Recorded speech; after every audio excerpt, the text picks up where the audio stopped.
Congress party के पूर्व अध्यक्ष राहुल गांधी ने आज प्रेस कॉन्फ्रेंस की। विदेश से लौटे राहुल ने प्रेस कॉन्फ्रेंस में कहा कि वो संसद के अंदर बोलना चाहते हैं, लेकिन उन्हें नहीं लगता है कि उन्हें बोलने दिया जाएगा। आज लोकसभा अध्यक्ष से उनकी मुलाकात हुई और लोकसभा अध्यक्ष से मुलाकात में उन्होंने एक बार फिर से दोहराया कि वो संसद के अंदर बोलना चाहते हैं, उन्हें बोलने का मौका दिया जाए। राहुल गांधी ने कहा कि 4 मंत्रियों ने उनके खिलाफ बयान दिया है और उन मंत्रियों को वो जवाब संसद के अंदर देना चाहते हैं।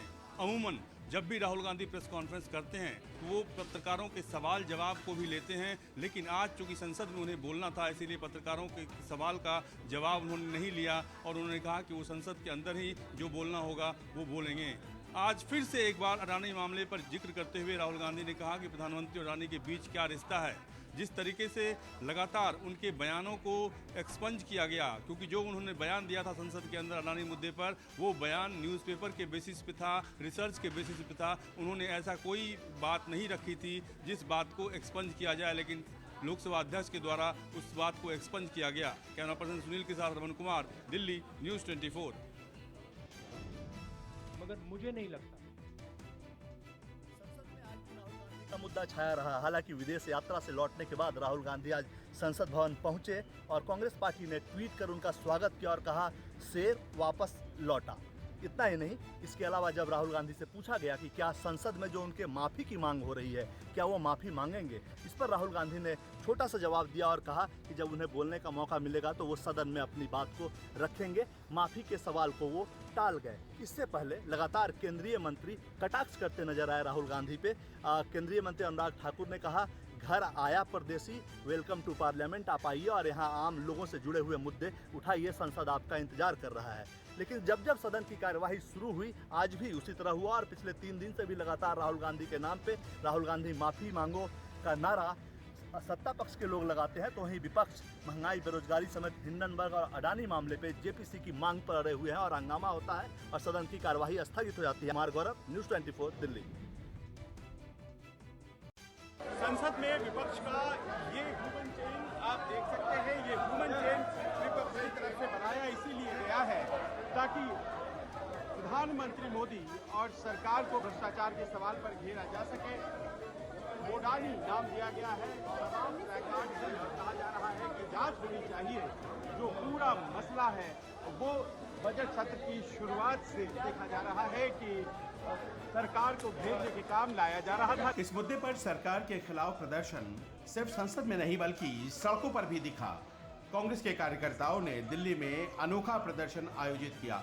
कांग्रेस का एक कार्यकर्ता दूल्हे की ड्रेस में आया और अपनी साथियों की मदद से पुलिस बैरिकेडिंग को पार करने की लगातार कोशिशें करता रहा, लेकिन इन प्रदर्शनों से अलग असली एक्शन तो संसद में ही दिखा। यहाँ पर तमाम दल कांग्रेस के नेतृत्व में और तमाम वैसे दल जो कि गैर भाजपा है वो इस वक्त यहाँ मौजूद और लगातार प्रोटेस्ट जारी। जेपीसी की मांग के लिए ये प्रोटेस्ट लगातार जारी। संजीव त्रिवेदी, न्यूज़ 24, दिल्ली।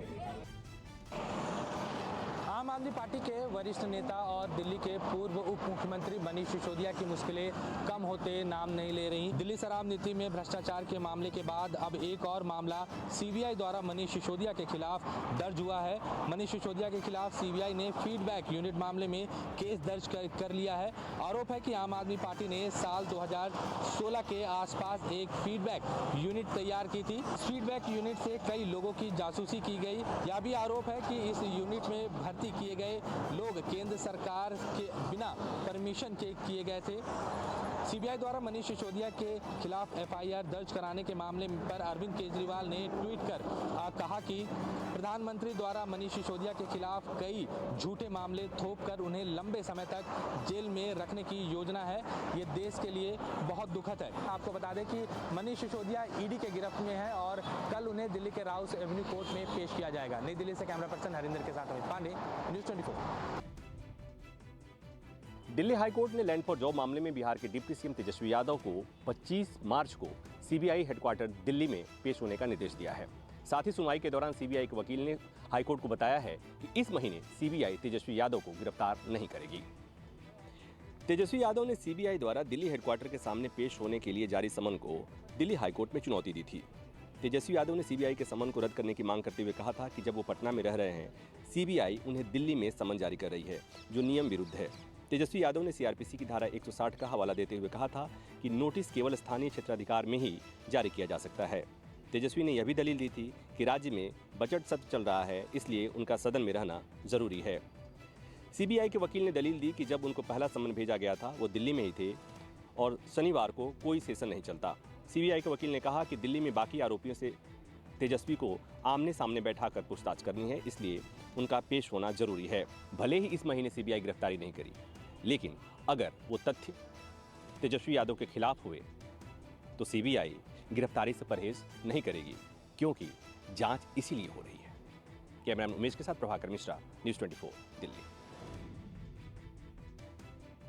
तेलंगाना के मुख्यमंत्री के चंद्रशेखर राव की बेटी और एमएलसी के कविता को आज ईडी के सामने शराब नीति घोटाला मामले में पेश होना था दूसरी बार, लेकिन के कविता आज ईडी दफ्तर नहीं गई। उन्होंने अपना रिप्रेजेंटेटिव वकील ईडी को भेजा हुआ है तमाम कागजात के साथ, जिसमें बैंक के डॉक्यूमेंट्स मौजूद हैं व अन्य डॉक्यूमेंट्स मौजूद हैं और सेक्शन 50 ब्रैकेट में 3 का हवाला देते हुए ये कहा गया है कि मैं अपना रिप्रेजेंटेटिव भेज रही हूँ आपके पास इस मामले में पूछताछ करने के लिए और डॉक्यूमेंट्स के लिए, क्योंकि मामला सुप्रीम कोर्ट में लंबित है और इस पूरे मामले की सुनवाई 24 मार्च को होनी है। अगर ईडी के अधिकारियों को इस पूरे मामले में पूछताछ करनी है तो मैं अपने घर दिल्ली आवास पर हूँ, आप मुझसे इस पूरे मामले में पूछताछ कर सकते हैं। आपको बता दें कि पिछली पहली बार जो ईडी की पूछताछ हुई थी के कविता से, तो तकरीबन 9 घंटे की पूछताछ हुई थी और पूछताछ के दौरान के कविता अपना मोबाइल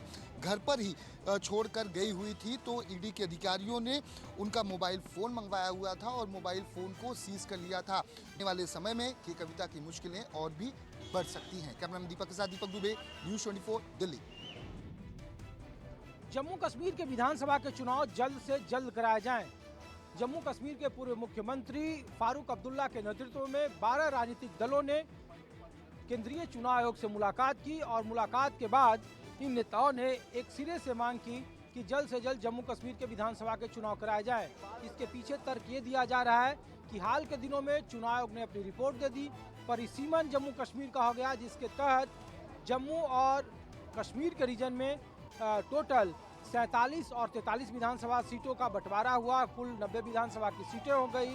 लद्दाख के हटने के बाद उनकी जो 4 विधानसभा की सीटें थी उसको हटाकर 6 जम्मू में जोड़ दिया गया और 1 कश्मीर में जोड़ दिया गया। कुल विधानसभा की सीटें 90 हो गई है। अगर सब कुछ अपने समय से हो रहा है तो फिर आखिर जम्मू कश्मीर में चुनाव सरकार क्यों नहीं करा रही है? सभी विपक्षी नेताओं ने एक सिरे से मांग की कि जल्द से जल्द जम्मू कश्मीर में विधानसभा के चुनाव कराए जाएं। कैमरामैन अविनाश के साथ ऋषिकेश कुमार, न्यूज़ 24 दिल्ली।